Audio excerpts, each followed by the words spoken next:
Hey guys, how are you today? It's Christmas Eve. If you celebrate that kind of thing, I am wishing you a Merry Christmas Eve. Hi, I'm Robyn. What's your name? Cool. Sorry, I'm getting distracted. What am I doing? I'm just spacing out, sitting here spacing out. This is me reading stuff. This is the podcast where I read you things from my studio, sometimes from my bathroom, sometimes from my bedroom, but right now it's from my studio. I am sitting in my studio on Christmas Eve, doing nothing but work. That's right, I'm working. Some of you have been asking me via email if I've been keeping up with some of my easier rituals, as I have been feeling so unwell. You know, I eat a banana first thing every morning and an apple at 4 p.m. every afternoon. And you're wondering for some reason if I've managed to do that. The answer is yes. Even though this depressing couple of weeks, even through this depressing couple of weeks, I have managed to shove those particular fruits into my mouth at those special times of the day. I can't tell you how many people, strangers and friends alike, have told me that they now do the banana and apple thing daily. And because of my inspiration here. And I am so happy to hear it. As long as you're also remembering to drink a lot of water.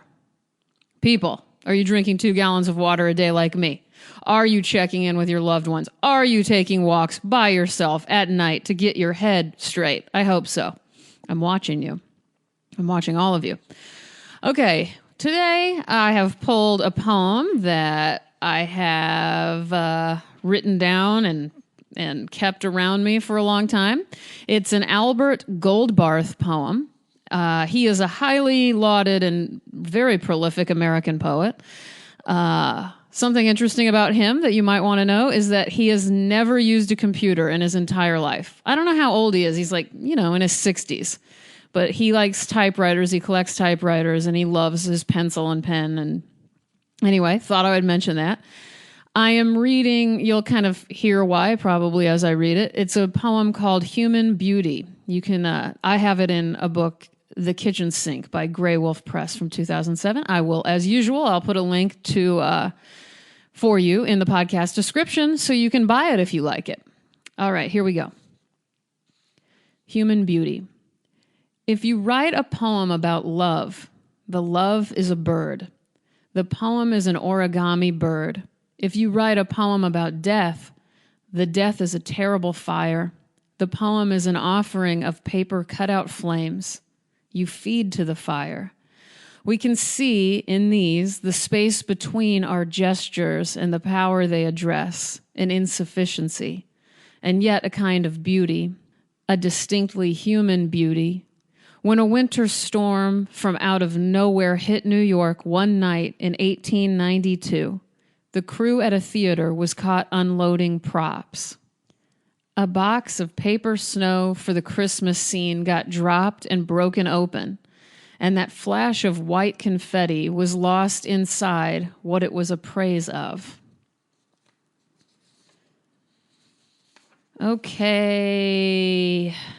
I hope you liked that. That was my Christmas salute, I guess.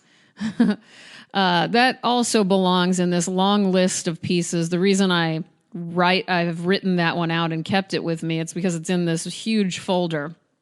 I've been working on this book project for about 10 years. It's all about storm imagery, both in art history and in literature and poetry. So this thing, no matter how severely I edit it down, is going to be a monster of a book one day. And it's mainly about clouds and storms. So anyway, it may or may not be a part of that one day, but okay. Get back to your lives, you guys. Many of you are clearly with family this week, so put your goddamn phones down and look at your family in the eyes, if they'll let you, and wonder about them. Check in with their true mood. You can only do that by really looking at people. Make them feel good, too. Everybody deserves that.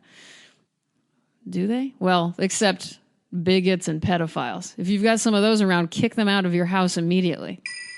Wow, that took a turn.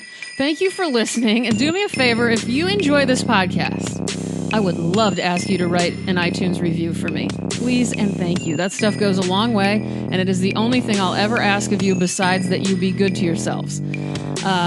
So, a very happy holidays to all of you wonderful people out there. I'm wishing you all the best, and I will talk to you next week.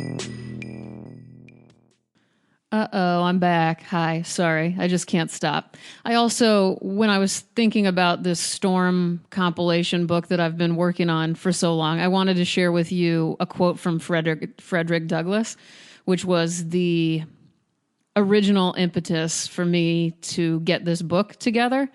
And it remains one of my...